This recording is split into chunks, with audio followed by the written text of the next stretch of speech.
Les mystères occultes du Moyen-Âge fascinent par leur complexité et leur lien à la fois mystique et historique. C'était une époque marquée par la coexistence de la foi chrétienne dominante et des traditions païennes, par la peur des forces surnaturelles et par la quête de reliques et d'objets sacrés censés offrir protection et pouvoir. Ces récits, profondément ancrés dans l'imaginaire collectif européen, explorent des thèmes universels comme la quête de sens, le combat entre le bien et le mal, et la poursuite de la connaissance interdite. La quête du Graal, les procès de sorcellerie et la vénération des reliques sacrées composent un triptyque d'histoires captivantes où l'histoire rencontre le mythe et l'occulte, révélant une époque troublée, riche de symboles et d'énigmes non résolues. Les récits autour du Saint Graal et des chevaliers de la table ronde sont parmi les mythes les plus emblématiques du Moyen-Âge. Ils nous transportent dans un univers d'aventures héroïques et de mysticisme où chaque chevalier incarne un idéal noble, et chaque épreuve représente une étape sur le chemin de l'illumination spirituelle. Le Graal lui-même, selon les traditions, est souvent décrit comme une coupe sacrée, ayant servi lors de la scène et renfermant le sang du Christ. Pour certains, ce n'est pas tant un objet matériel qu'un symbole spirituel, celui de la grâce divine et de la quête intérieure vers la pureté et la rédemption. La quête du Graal est intrinsèquement liée à la légende du roi Arthur et des chevaliers de la table ronde. Arthur, selon les récits, était un roi juste, entouré de chevaliers loyaux comme Lancelot, Gawain, Perceval et Galahad. Chaque chevalier était censé incarner une vertu, mais chacun affrontait aussi des tentations et des épreuves spirituelles sur le chemin du Graal. Le chevalier Galahad, souvent décrit comme pur de cœur, est le seul à atteindre le Graal, symbolisant l'âme exempte de péché et totalement dévouée à la foi. L'histoire du Graal, ainsi, représente plus qu'une simple aventure. Elle est une allégorie de la quête de perfection spirituelle et de la lutte intérieure de l'homme pour surmonter ses désirs terrestres et accéder à la vérité divine. En parallèle de ces récits héroïques et symboliques, le Moyen-Âge fut une époque de terreur pour ceux accusés de sorcellerie. La peur des sorcières et de leur pouvoir était profondément ancrée dans les croyances populaires. Dès le XIIIe siècle, l'Église, qui s'inquiétait de voir persister des pratiques païennes et des superstitions, commença à persécuter les prétendus sorciers et sorcières. Ces procès, menés dans une atmosphère de crainte et de fanatisme, étaient souvent le résultat de querelles locales ou de dénonciations infondées. Des femmes, et parfois des hommes, étaient accusés de se livrer à des pratiques obscures, d'invoquer des esprits démoniaques, de voler la fertilité des champs ou de lancer des malédictions sur des individus. L'Inquisition, chargée de juger les hérétiques, se tourna progressivement vers la chasse aux sorcières à partir du XVe siècle. Ces sorcières étaient interrogées, torturées et souvent brûlées vives pour expier leurs prétendus péchés. On les accusait de pacte avec le diable, d'assemblées secrètes appelées sabbats, et de pouvoirs qui défiant les lois naturelles, comme la lévitation ou la transformation en animaux. Derrière ces accusations se cachait une peur profonde de la différence et de l'inconnu, et une volonté de l'Église de contrôler la spiritualité populaire. Cependant, ces procès ne relevaient pas seulement de la foi. Ils étaient aussi un moyen de maintenir l'ordre social, d'éliminer les marginaux et de renforcer la domination de l'Église sur les croyances populaires. En plus des procès de sorcellerie, le Moyen-Âge vit une dévotion intense aux reliques sacrées, objets auxquels on attribuait des pouvoirs mystiques. Ces reliques, qu'il s'agisse de morceaux de la croix du Christ, d'ossements de saints ou d'objets liés aux figures sacrées, étaient censés offrir protection et bénédiction divine. La Sainte Lance, par exemple, était l'une des reliques les plus convoitées. Selon la tradition, il s'agit de la lance ayant percé le flanc du Christ lors de sa crucifixion. L'empereur Constantin aurait découvert cette relique au IVe siècle et elle fut conservée et vénérée par de nombreux empereurs et rois qui voyaient en elle un symbole de pouvoir et de légitimité.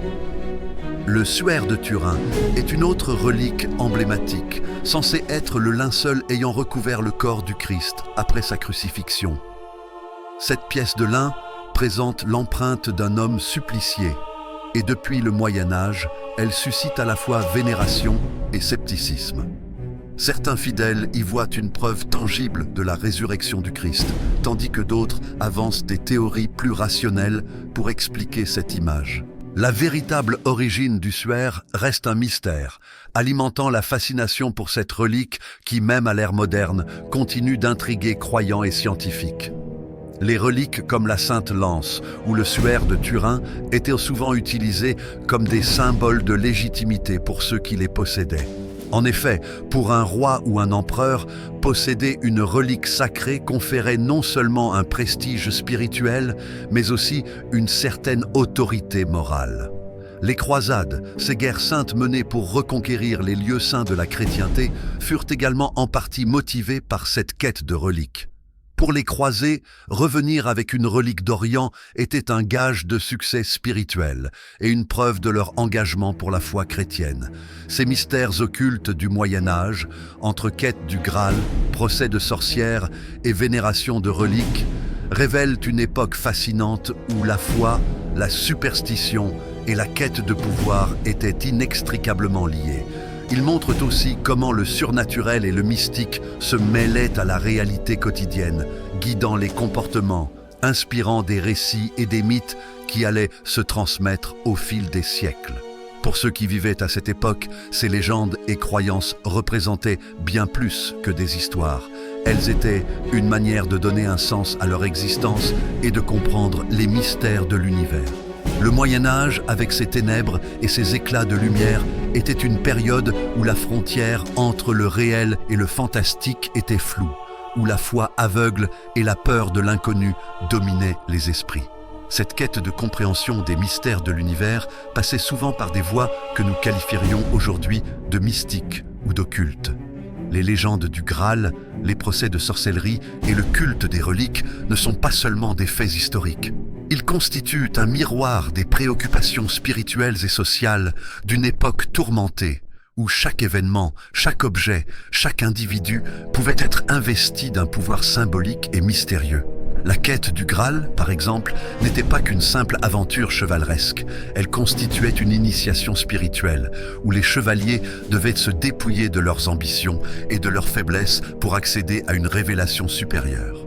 La quête, semée d'épreuves physiques et spirituelles, faisait écho aux idéaux chevaleresques et chrétiens du Moyen Âge.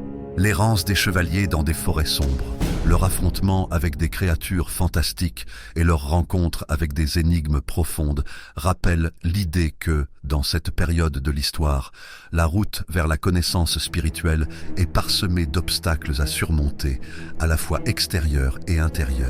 Chaque chevalier incarne un aspect de l'humanité en quête de salut, et l'histoire du Graal devient une parabole des défis de l'âme humaine face à ses propres contradictions. De plus, la légende arthurienne se distingue par la présence de personnages aux personnalités contrastées, dont la fidélité à Arthur est parfois mise à l'épreuve. Le personnage de Lancelot, chevalier d'une bravoure inégalée mais également en proie à une passion interdite pour la reine Guenièvre, illustre cette ambivalence morale. Les chevaliers, bien qu'investis d'une mission sacrée, sont souvent déchirés par des conflits intérieurs, à l'image des dilemmes éthiques auxquels la société médiévale elle-même devait faire face.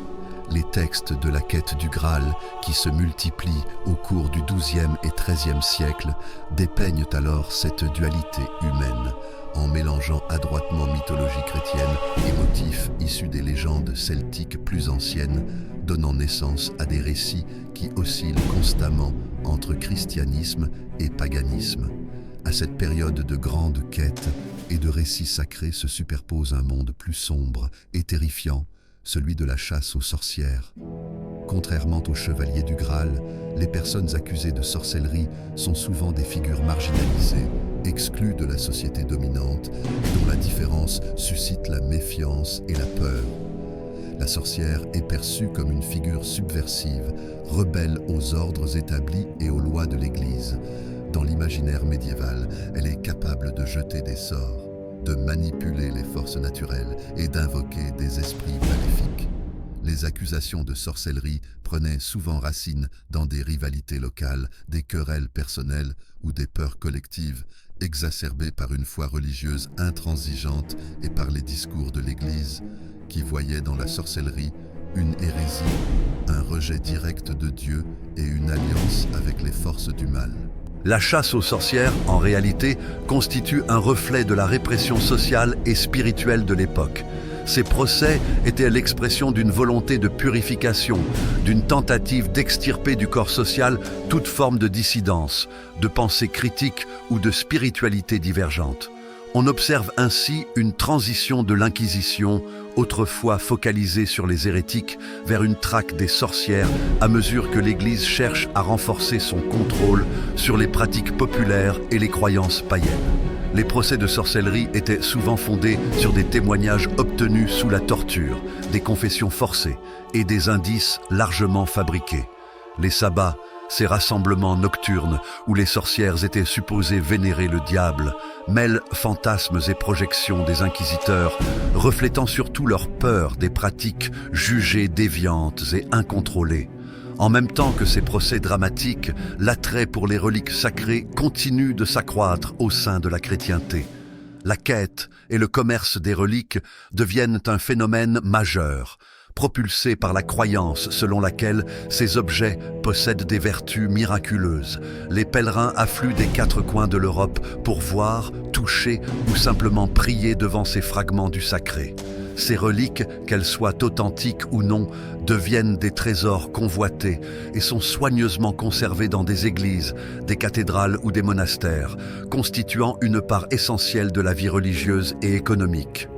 Des ossements de saints aux gouttes de sang du Christ, les reliques sont perçues comme un lien tangible entre le monde des mortels et le divin. Pour les fidèles du Moyen-Âge, la possession d'une relique sacrée assurait une protection divine, un accès privilégié à la grâce et parfois une légitimité politique. Les souverains et les chefs religieux s'efforçaient de posséder ces reliques précieuses pour légitimer leur pouvoir et attirer les fidèles. Ce phénomène atteint son apogée avec des objets tels que la couronne d'épines, rapportée de Constantinople par Saint Louis, et le Saint précieux, un morceau de la croix du Christ. Ces objets étaient soigneusement protégés et présentés lors de grandes cérémonies religieuses, illustrant comment la foi des fidèles était canalisée vers ces objets devenus symboles de la puissance spirituelle et de la présence divine. L'ère des mystères occultes du Moyen-Âge reflète ainsi une époque de contraste entre foi profonde et superstition, entre élévation spirituelle et peur de la damnation. La quête du Graal incarne l'aspiration humaine vers la transcendance et l'absolu. La persécution des sorcières révèle les peurs et les intolérances face à la différence. Et le culte des reliques témoigne de la quête d'une présence divine tangible dans un monde incertain et souvent violent. Ces mystères médiévaux continuent d'enflammer l'imaginaire, non seulement par leur exotisme, mais par leur capacité à nous faire revivre une époque où le surnaturel, le divin et l'humain étaient intimement entremêlés dans une danse à la fois inquiétante et sacrée.